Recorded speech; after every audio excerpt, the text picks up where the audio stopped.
Hello दोस्तों, स्वागत है आपका एमएम लॉ क्लासेज में। आज के वीडियो में डिस्कस करेंगे आईपीसी 1860 के चैप्टर 17 में सेक्शन 403 और 404 को। 403, 403 और 404 को आज हम डिस्कस करेंगे। इससे पहले की जो भी सेक्शन है उनकी सभी वीडियो डली हुई है, अपलोड की हुई है। इस चैनल को आप सब्सक्राइब करके उनको देख सकते हैं। आज बात करेंगे आईपीसी 1860 के चैप्टर 17 जो शुरू होता है सेक्शन 378 से और खत्म होता है 462 तक। तो सेक्शन 403 पहले लेते हैं, फिर 404 के बारे में बात करेंगे। 403 में बात की गई है dishonest misappropriation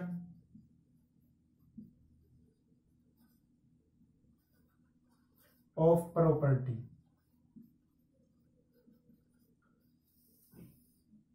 dishonest misappropriation of property के बारे में बताता है बेईमानी से किसी संपत्ति का दुर्विनियोग करना। ठीक है, उसके बारे में बात करता है 403। हमने जो ये प्रॉपर्टी की रिगार्डिंग अपराध के बारे में जो सेक्शन पढ़ी है, पहले चोरी पढ़ी। ठीक है, किसी की कब्जे से कोई चीज लेकर जाना चोरी हो गया। फिर एक्सटॉर्शन पढ़ा, उससे पैसे हटना किसी की एवज में, उसको चोट का भय दिखाकर। लेकिन उसमें क्या है, इंस्टेंट नहीं है, तुरंत भय नहीं है, थोड़ा भय में डिफरेंस है, अंतर है। तो क्या हो गया, एक्सटॉर्शन हो गया। तुरंत भय दिखाया तो क्या हो गई, रोबरी हो गई, लूट हो गई। और उसमें 5 या 5 से ज्यादा व्यक्ति शामिल है, अपराधी शामिल है लूट में, रोबरी में, तो क्या होगी, डकैती हो गई। अब उसके बाद डिसऑनेस्ट मिसएप्रोप्रिएशन ऑफ प्रॉपर्टी। देखिए, आपराधिक दुर्विनियोग क्या होता है, प्रॉपर्टी का डिसऑनेस्ट बेईमानी से दुर्विनियोग क्या होता है, इसको एक उदाहरण से समझते हैं। मान लीजिए ए और बी दो व्यक्ति हैं जिनका घर आमने सामने है। दोनों के पास एक ही तरह की चेयर है। एक दिन ए आया बाहर तो उसने एक चेयर देखी सामने पड़ी हुई, तो उसने समझा ये मेरी चेयर है। वो उसको सद्भावना पूर्वक समझते हुए कि ये मेरी चेयर है, उठाकर घर ले गया। घर जाकर देखा तो उसकी छत पर ही मिल गई उसकी चेयर। तो उसने सोचा कि भाई ये तो मेरी चेयर नहीं है।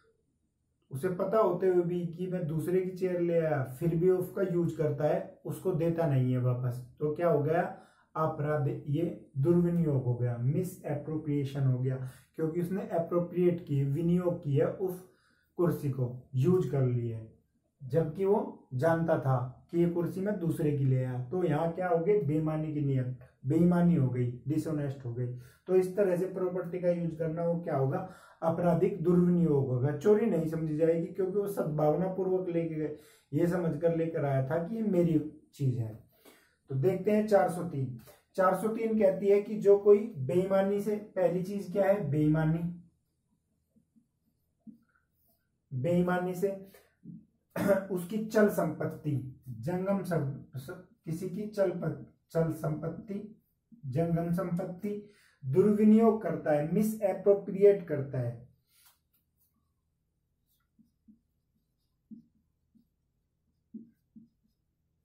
दुर्विनियोग करता है, या तो दुर्विनियोग करता है या क्या करता है, उस संपत्ति को कन्वर्ट करता है।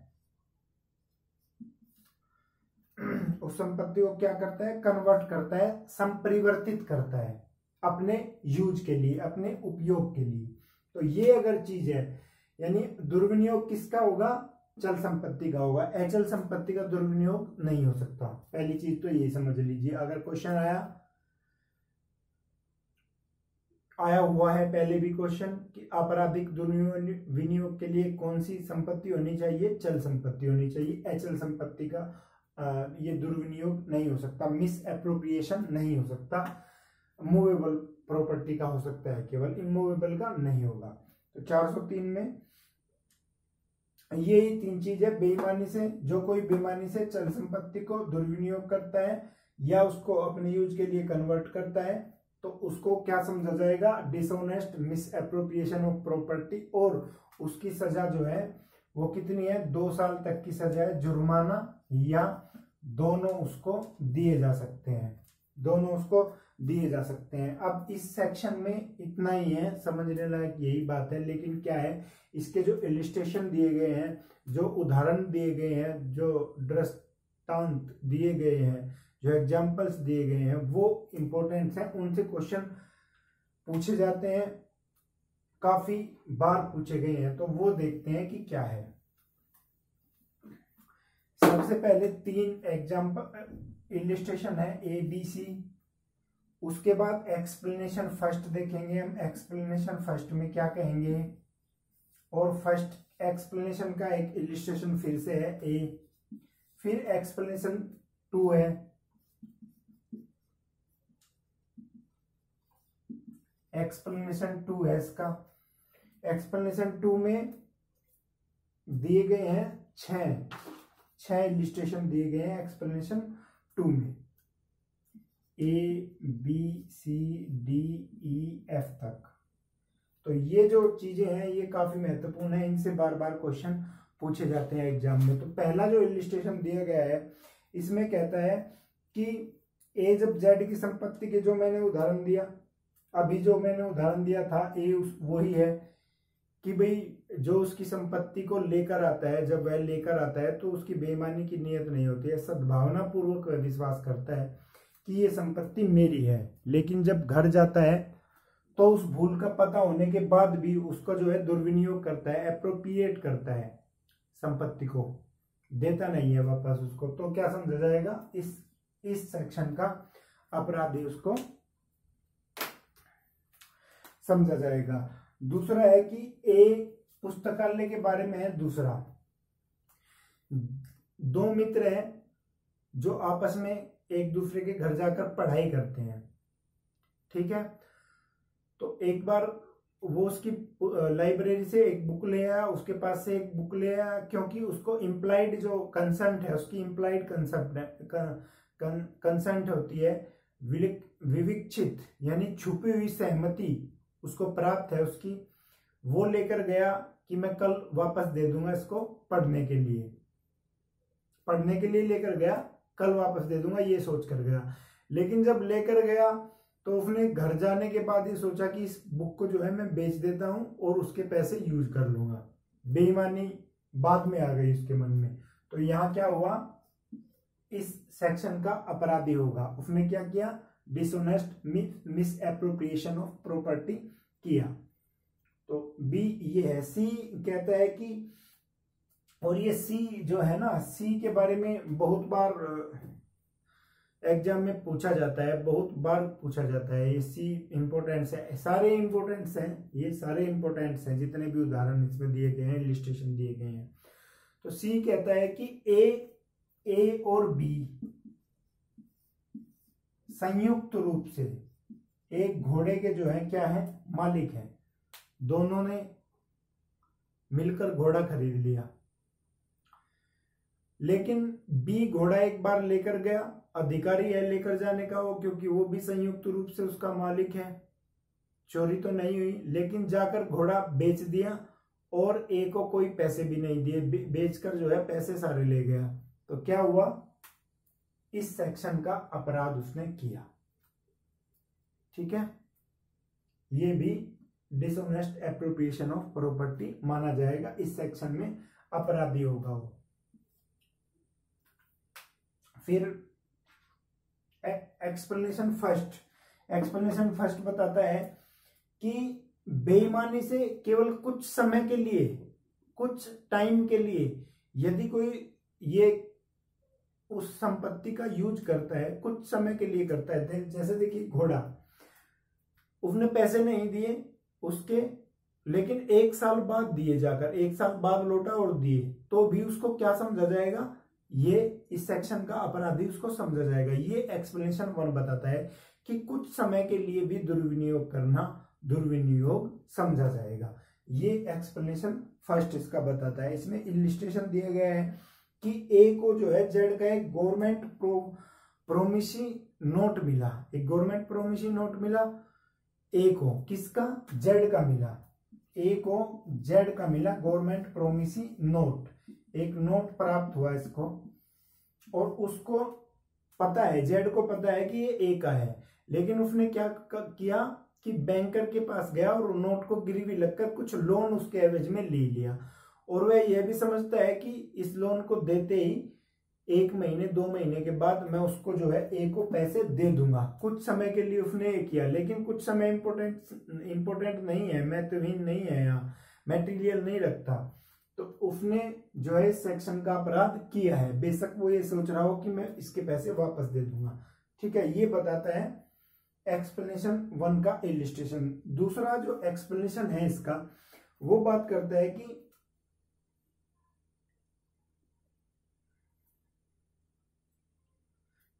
यदि किसी को ऐसी संपत्ति मिली है कि जिस पर किसी का कब्जा उस टाइम नहीं है, जैसे बाहर रोड पर कोई पैसे मिलना, कहीं अंगूठी पड़ा मिलना, या किसी की थैली गिर गई हो, कोई सामान लेकर जा रहा हो उस पर, तो जब वो उसको उठाता है तो उसने अपराध नहीं किया। मान लीजिए कोई सड़क से जा रहा है और उसको कुछ पैसे मिले वहां पड़े हुए और उसने उसको उठा लिया, तो अपराध नहीं हुआ, क्योंकि उसकी नीयत ऐसी नहीं है कि मैं इसके मालिक को नहीं दूंगा, इसके मालिक को नहीं दूंगा। लेकिन उसके मालिक को बिना ढूंढे ही उसको प्रयोग कर लेना, उपयोग कर लेना, एप्रोप्रिएट कर लेना, एप्रोप्रिएशन कर लेना, वो अपराध माना जाएगा। जैसे हम रोड से जा रहे हैं, वहां एक अंगूठी पड़ी हुई मिल गई, हम उस अंगूठी को उठाते हैं और तुरंत बेच देते हैं, तो ये अपराध माना जाएगा। लेकिन यदि केवल उठाते हैं तो उसको अपराध नहीं माना जाएगा, अगर उसको तुरंत बेच देते हैं तो अपराध है, क्योंकि ना तो इतने समय का इंतजार किया कि उसका मालिक मिल सके, ना उसको मालिक के ढूंढने की प्रयास किया, इसलिए वो अपराध माना जाएगा। एक्सप्लेनेशन 2 ये बताता है। तो एक्सप्लेनेशन 2 में बताया गया है कि युक्तियुक्त साधन और युक्तियुक्त समय, जस्टिफाइड जो साधन है उसको ढूंढने के और जस्टिफाइड समय जो है वो फैक्ट का पर्सन है, तथ्य का पर्सन है। तो ये क्वेश्चन आ सकता है, आने की काफी संभावना है कि जो ये सेक्शन 403 है dishonest miss appropriation of property जो है, इसमें जो युक्तियुक्त समय या युक्तियुक्त साधन है वो किस चीज का पर्सन है, तथ्य का पर्सन है, ये आपको याद रखना है। इसमें आगे बताया गया है एक्सप्लेनेशन में ही कि यह आवश्यक नहीं है कि वह जानता हो कि मालिक कौन है, उस चीज का स्वामी कौन है, यह आवश्यक नहीं है, केवल यही पर्याप्त है कि उसको पता है उसका मालिक मैं नहीं हूं, उसका मालिक मैं नहीं हूं, उसको ये पता है, वो सद्भावना पूर्वक विश्वास रखता है कि जो चीज उसे मिली है वो उसका मालिक नहीं है, यही पर्याप्त है। ये जरूरी नहीं है कि उसके मालिक को ना जानता हो जो अंगूठी है। जैसे देखिए, रेलवे से कोई सफर कर रहा है, रेलवे से या बस से मान लीजिए, और वो उतरने वाला लास्ट एक यात्री है, उसको बैग रखा मिल गया, तो वो बैग के स्वामी को नहीं जानता, ठीक है, उसको ले गया, तो ये पर्याप्त नहीं है कि वो स्वामी को नहीं जानता, केवल यही पर्याप्त है अपराध करने के लिए कि उसको पता है मैं इसका मालिक नहीं हूं। उसको क्या करना चाहिए, रेल में है तो रेलवे डिपार्टमेंट को वहां वो सामान जमा कर देना चाहिए, या अगर वो बस से है तो जिस परिवहन की बस है वहां उसको जमा कर देना चाहिए। लेकिन उसने क्या किया, ले गया साथ, तो दोषी होगा। एक्सप्लेनेशन 2 खत्म होता है। इसके 6 इलस्ट्रेशन है वो देख लेते हैं। पहला कहता है, पहला राजमार्ग के बारे में काफी बार यहां से क्वेश्चन पूछा गया है कि एक आदमी को सड़क पे कुछ पैसे मिले, 1 रुपया मिला, इसमें उदाहरण दिया गया है 1 रुपये का, कि 1 रुपये का सिक्का मिला, उसने उसे उठा लिया, कौन सा अपराध हुआ, कोई अपराध नहीं, क्योंकि बेईमानी नहीं है, अभी तक कोई नहीं है, ठीक है, वो दे सकता है उसके स्वामी को। तो उठाना ही अपराध नहीं है। अंगूठी मान लिया पड़ी हुई मिली रोड पर और वो उठा ली तो कोई अपराध नहीं, लेकिन उसको तुरंत बेच दी तो अपराध होगा 403 का। तो ये ए है। बी कहता है कि बैंक नोट के बारे में है। बी से बैंक नोट। बैंक नोट के बारे में है कि एक बैंक नोट मिला एक व्यक्ति को, उस पर एड्रेस भी है किसका है, लेकिन वो क्या करता है, जो इंडोर्समेंट है वहां वो ब्लैंक है, उसमें क्या किया, अपना नाम भरा और उसको यूज कर लिया। तो क्या हुआ, अपराध हुआ। ठीक है, अपराध हुआ क्योंकि उसने एड्रेस होते हुए भी उसको नहीं दिया जिसका वो है। सी, बी से क्या हो गया, बैंक नोट, और सी से चेक।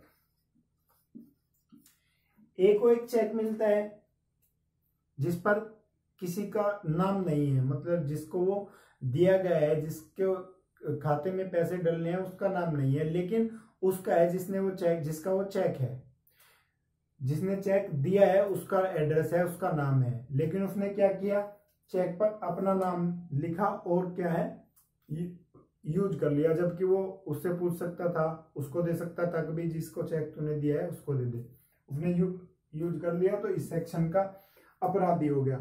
डी कहता है कि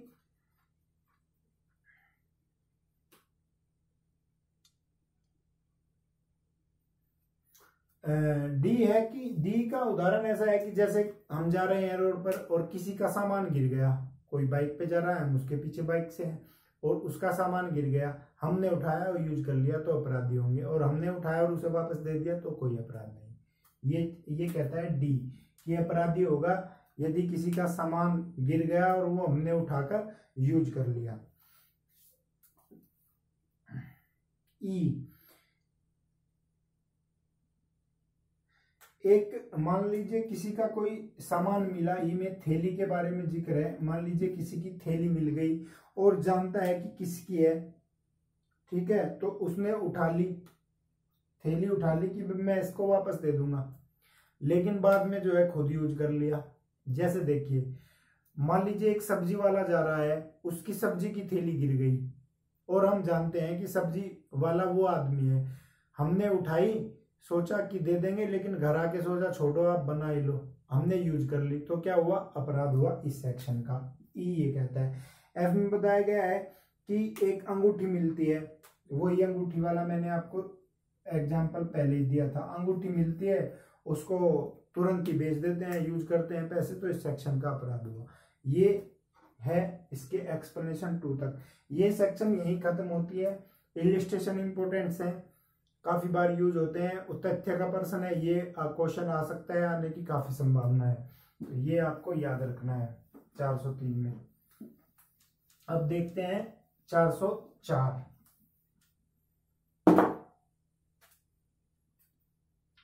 404 है कि जो dishonest miss appropriation of property के बारे में ही है, लेकिन जो जिसकी मृत्यु हुई हो, ठीक है, जिसकी मृत्यु हुई हो उसकी संपत्ति के बारे में है ये।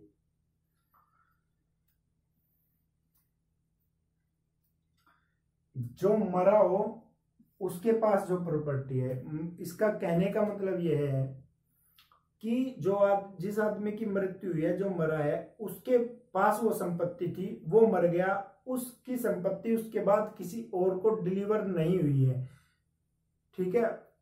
मान लीजिए हम रोड से जा रहे हैं और एक हमें जो है एक्सीडेंट हुआ मिल गया, वो आदमी के पास कुछ पैसे हैं जिसका एक्सीडेंट हुआ है, या कुछ प्रॉपर्टी है, या अंगूठी है, या कुछ सामान है उसका, किसी ने क्या किया, पीछे से आया और देखा कि ये तो एक्सीडेंट है, ये तो मर गया, उसकी प्रॉपर्टी ले ली, कोई भी अंगूठी ले ली, पैसे ले लिए, या क्या किया, जो उसके पास सामान है वो ले लिया,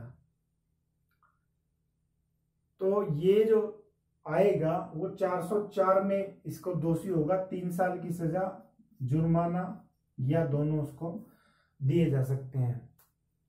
जो आदमी मरा है और उसकी प्रॉपर्टी किसी और का हक था, क्योंकि जो आदमी मरा है उसके जो लीगल रिप्रेजेंटेटिव्स हैं उनका हक है उस पर, ठीक है, उसका हक है। लेकिन क्या किया, पीछे से जो है उसने ले लिया, तो जो लेगा इस तरह की चीजें उसको क्या होगा, ये यहां सजा दी जाएगी 404 में।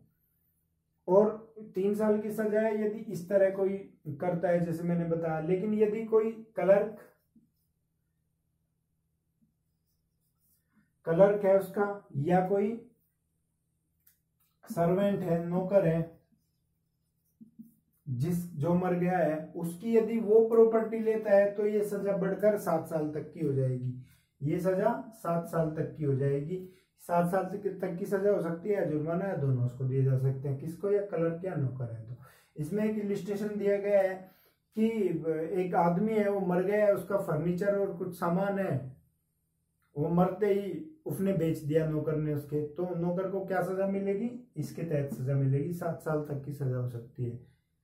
ठीक है, उसके आने से पहले ही, किसी और के आने से पहले ही बेच दिया उसने, जो उसके बेटे हैं या जिसके पास वो सामान जाना है, उसके पहले ही बेच दिया, तो 7 साल तक की सजा नौकर को मिलेगी। 404 सीधी सी इसमें यही बात है कि जो मरा है उसका सामान लेना। ठीक है, और इसमें कुछ खास बात है नहीं समझाने के लायक, समझने के लायक। तो ये हमारी मिस एप्रोप्रिएशन के ऊपर सेक्शन है 403 और 404। इससे आगे की सेक्शन अगली वीडियो में देखेंगे। यदि आपको ये पसंद आई तो जरूर इसे लाइक करें, कमेंट करें। कोई भी बात अगर पूछनी हो, सजेशन देना हो, इस वीडियो को देखने के लिए आपका धन्यवाद। आप चैनल को सब्सक्राइब जरूर करें। Thank you very much.